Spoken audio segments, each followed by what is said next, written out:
Dislexia, eu só vou explicar o que é para quem não sabe o que é. É um distúrbio de aprendizado. Então, hoje, muito se fala sobre TDAH, né? Que é a deficiência de déficit de atenção, né? Que a pessoa é mais hiperativa, geralmente ela não consegue se focar no negócio e tudo mais. Dislexia é outra coisa, mas é da mesma família, né? Então, a dislexia é como se eu tivesse... meu cérebro pegasse caminhos diferentes para chegar às mesmas conclusões de uma pessoa normal. Então, é uma ótima forma de explicar assim. Então, eu tenho algumas vantagens e algumas desvantagens. As desvantagens, eu falei. Eu, por exemplo, tenho dificuldade em ler coisas muito complexas. Eu aprendo muito mais em forma de vídeo, de áudio, né? De uma conversa, de uma explicação mais... Porque embaralha as letras, embaralha as palavras? Eu leio errado, às vezes... Em vez de ser da esquerda para a direita, você dá umas puladas? Não, eu só leio e não entendo. Troca letra. Troco letra. Quando eu vou escrever, eu troco eu erro, tipo, a forma de escrita. Sei. Erros, assim, normais, erros muito ridículos, que se eu ler, prestando atenção, provavelmente com distanciamento, eu mesmo vou dizer, nossa, mas escreveu tudo errado, sabe? E isso acontece muito. Mas não todos. Não todos. Não consegue pegar. Realmente, a cabeça funciona de uma forma diferente. Até voltando quando a gente comentou do Enem, que a Malu fez o Enem 4 vezes. Por exemplo, no Enem tem aquela recomendação. Leia a prova toda e depois resolva. A Malu nunca conseguiu ler a prova toda, porque demora mais pra ler também. Tanto que quem tem dislexia tem 1 hora a mais no Enem, se eu não me engano. Hoje tem essa política. Ou alguém pode ler as questões pra você. Tem algo assim hoje. A gente não sabia. A gente não sabia que ela tinha dislexia naquela época. Exato. Então, eu tenho algumas desvantagens, mas eu tenho algumas vantagens. Então, por exemplo, eu sou ótima em localização. O Bruno fala que eu sou um pombo. Se você me der... Mas isso é um elogio. Porque fica estranho, né? É que eu tenho que explicar, né? Parece que... Pombo? Meu Deus, ele chama ele de pombo. Não. É porque o pombo, ele tem um sistema de orientação muito sinistro. Tanto que o pessoal usava pombo nas guerras do passado. O que é isso? O pombo, ele sempre consegue voltar para onde ele nasceu. Então o pessoal fazia o quê? Imagina um batalhão saindo de um quartel. Aí ele pega um pombo que nasceu naquele quartel, leva até o combate e ele vai pedir reforço. Ele amarra uma mensagem no pombo, solta, o pombo vai voltar até aquele local. Então, eu falo que a Malu é assim, você pergunta pra ela, pra onde tá o mar? Ela sabe. Em todo canto que ela tá. Pra lá, nesse caso. Você tá falando sério? Eu sou. Pode olhar aí no mapa aqui. E eu não combinei que eu ia perguntar, amor, vê onde é que tá o mar. Mas eu tava me orientando aqui agora, porque eu pensei, putz, a gente tá... Eu fiz assim, Ela é muito boa. E eu era... Vilela, eu era militar. Eu me orientava no terreno com bússola, com carta. Ela é muito melhor do que eu nisso. Muito melhor do que eu. Sim, bota no bolso. Boa de localização, né? A gente tava passando, eu falei, gente, a gente já veio aqui. Eu acho que eu vim aqui nesse restaurante e tal. Eu sempre que eu vou em algum lugar... Eu sempre sei voltar, então eu sou realmente boa. De caminho também. O Edu tá ali olhando, de caminho também. Porque o Mar tá pra lá. De caminho, eu sou muito boa. Por exemplo, em jogos de... quebra-cabeça. Você é bom em montar quebra-cabeça? Eu sou tricampeão do então, ABC. Aí pegou pesado, né? Mas uma pessoa normal moleque, não era é moleque. assim. Tinha eu nem sabia que tinha isso, sério? Quando era criança na Grow, tinha nas bibliotecas. Caramba. Era em dupla. Achei que era uma piada isso. É verdade. Então, tirando você, eu sou boa. Não, mas nunca mais normal. montei depois, só quando criança mesmo. Eu sou aqueles uma de pessoa 1.000, normal. Eu já montei de 5.000 e tal, porque eu gosto, né? E eu sou boa nisso. Sudoku também, ela é super boa. Mas eu tô tentando coisas mais úteis, porque isso tá parecendo só coisa inútil. Mas mas eu sou boa na fala, eu sou boa, né? Eu sou boa em me expressar. E, inclusive, o Bruno, como que eu descobri que eu tinha dislexia? Agora, chegando na história da dislexia. Eu sempre tive essa dificuldade, né? Em prova, principalmente. E eu me senti uma pessoa inteligente, mas muito burra em algumas outras coisas. E o meu irmão, assim como o Bruno, é uma pessoa muito inteligente. Então, eu sempre fui comparada a ele, né? Irmã dele. Claro, irmão. E aí, vivi a minha vida toda estudando pra caramba pras provas e tirando 7. E o meu irmão não estudava nada, tirava 10. E ele foi assim a vida toda. Enfim, eu achava ele mais inteligente, eu mais burra, e era isso aí. E... aos poucos, né, eu fui lidando com essa questão. Eu sempre digo, né, que nós, como seres sociais, a gente se vira. Então, uma pessoa que é muito inteligente, ela usa essa inteligência a favor dela. Se a gente tem um pouco menos de inteligência, a gente usa outras coisas. Então, eu sempre fui mais falava mais, né? Comunicativa, né? Engraçada. Nunca foi tímida? Nunca fui. Então, eu desenvolvi outras habilidades para poder compensar essa falta de inteligência. E aí, anos se passaram, um belo dia, com 28 anos, ou seja, faz 4 anos isso, o Bruno estava lendo um livro que chama Davi e Golias. E nesse livro, ele falava sobre pessoas que tinham algum tipo de déficit de aprendizado, né? Dislexia, TDAH e tal. E aí a mulher falava que era interessante que as empresas conseguissem sempre ter alguém que tivesse algum tipo de deficiência de aprendizado. Porque essa pessoa ia... É como se ela tivesse outros caminhos para resolver os problemas. Então, ela ia ser uma pessoa que ia ser diferente. Ela ia ter uma capacidade de resolver problemas diferente de uma pessoa normal. E aí, continua a história, amor. O Davi e Golias, ele não é um livro sobre distúrbios de aprendizagem. Ele é um livro que ele tenta focar naquelas desvantagens que todo mundo olha e fala, isso aqui é uma desvantagem, mas que, na verdade, podem ser vantagens. Até o nome, ele indica isso. É do autor Malcolm Gladwell, para quem quiser depois pegar o livro. É muito bom, eu gosto bastante desse autor. E o nome é Davi e Golias, porque quando a gente pensa no combate entre o pequeno Davi e o gigante Golias, a gente pensa, poxa, Davi estava na desvantagem. E aí muita gente que é religiosa fala, ele só venceu por conta da ajuda de Deus. Mas alguns pesquisadores israelenses falaram, olha, a história não é bem assim. Eles falaram, na região do combate, as pedras lá eram muito duras, eram muito pesadas.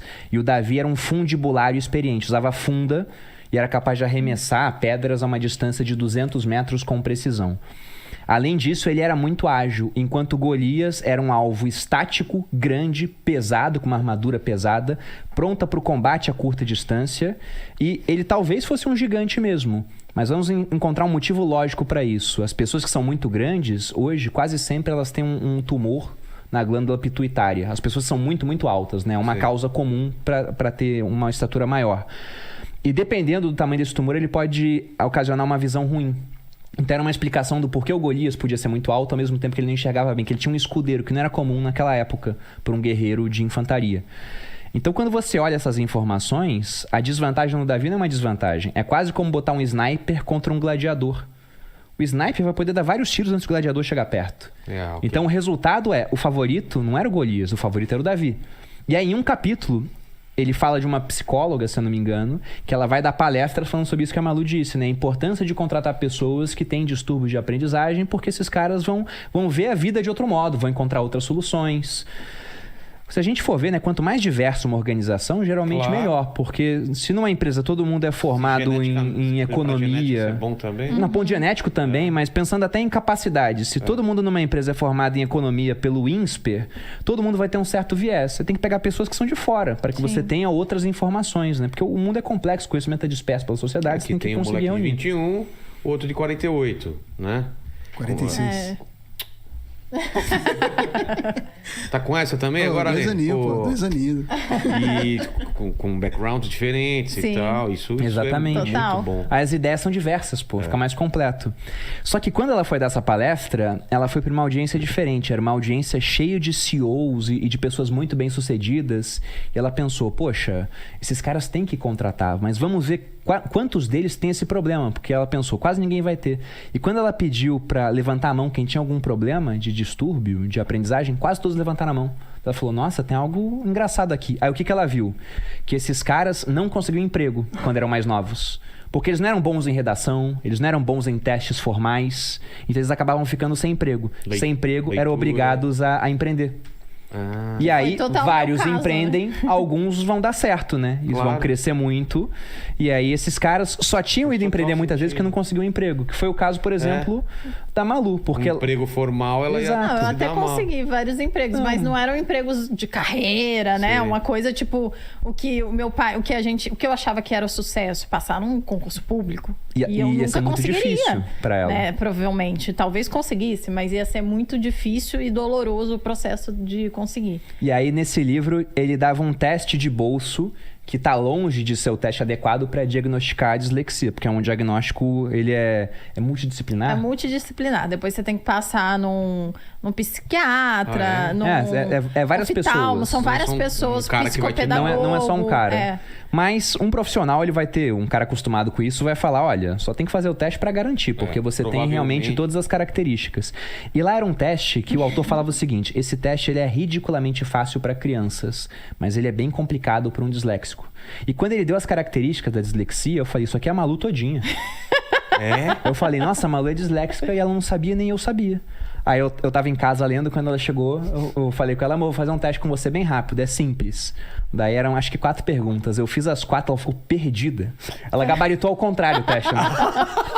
Eu falei, você é disléxica. Daí ela falou, não sou. Como é que pode se eu fosse? Alguém ia ter visto. Eu falei, vamos fazer os testes que você é disléxica.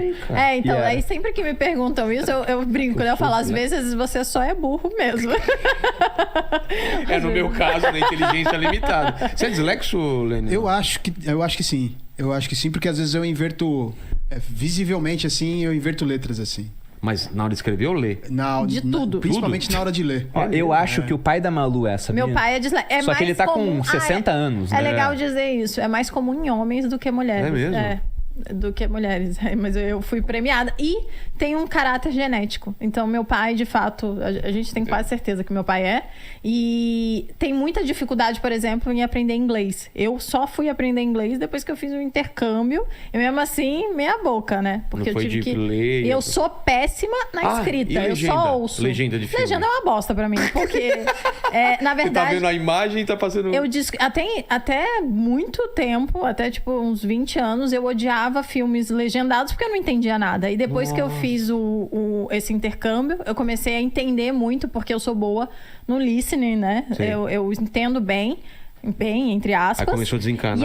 E aí o que eu vejo? Eu adoro o filme legendado, porque é muito melhor, trilha sonora, tudo. E eu entendo um pouco do inglês. E hoje eu percebo que eu pego metade na legenda, metade no inglês. Completa dentro da sua cabeça. Tanto é que, por exemplo, se eu for assistir um filme russo, não dá. Não consigo, tipo, eu não entendo nada. Série do Netflix que não é em inglês, Dark, que era em alemão. Não, eu tive que botar em português, gente. Não tinha condições. Conseguia. Eu falei, não, amor, eu assisti um episódio. Eu falei, porque não só ali a legenda, nada. ela não conseguia. Eu não consigo. Então eu pego bastante de ouvido e bastante a leitura. E é normal, é uma das coisas que o dislexo tem, é dificuldade em aprender inglês. Eu não vou lembrar agora as perguntas, mas era tipo coisa assim, né? Palavras que rimam já tinha uma dificuldade. Fala gato, reto e rato. Qual que não rima aí? Tem uma diferença. Calma, gato. Então, rato. Não é nem pra saber, mas vai ficar perdido. Como é? Porque eu não lembro agora o teste. E tinha uma outra coisa. Todas rimam. Pois é, todas rimam. Mas vai ficar que susto, velho! Caramba, o gato... Mas tinha um teste que era assim. Não, tinha uma também diferente. Tinha uma hora que ele falava assim, ó, o disléxico. Se ele pega um texto e lê em voz alta a primeira vez, depois você fala, o que você entendeu desse texto? Eu não entendo nada. Ele não vai nem entender o que ele leu, porque ele leu para outras pessoas primeiro. Entendi. Tanto é que quando eu tenho que ler, por exemplo, a gente tá lá no podcast e tem um superchat, aí eu tenho que falar, né? Eu leio primeiro, aí depois eu leio. Porque senão eu não consigo ler aí direto. E aí assim. você vai pra sala de aula, pelo menos quando era pequeno, era assim. Olha, Bruno, lê em voz alta. Nossa. Esse trecho. Essa dica dela aí. Mas eu sou O assim, disléxico é horrível. Mas eu sou assim mesmo. Eu tenho que ler, entender, pra depois poder interpretar. Senão eu não consigo interpretar. Ah, então eu não sou disléxico. É difícil porque eu pra já mim. leio direto, assim. A série não era alemã. Era alemão. Era alemão. Porque Dark é alemão. É que eu falei russo, mas Não, ele falou alemão. Eu falei alemão. Ah, tá. Mas Enfim. tem... Pô, E Netflix foi tem assim série que a de gente conteúdo. descobriu. E quando eu descobri que eu era disléxica, muita gente tem um preconceito, muita gente tem vergonha. Pô, por quê? E pra mim foi tirar um fardo das costas. Porque eu falei, caramba, eu achava que eu era burra. E eu só tenho um problema, né? E aí foi melhor ainda, porque eu consegui focar no que eu realmente sou boa e deixar de lado o que eu não era.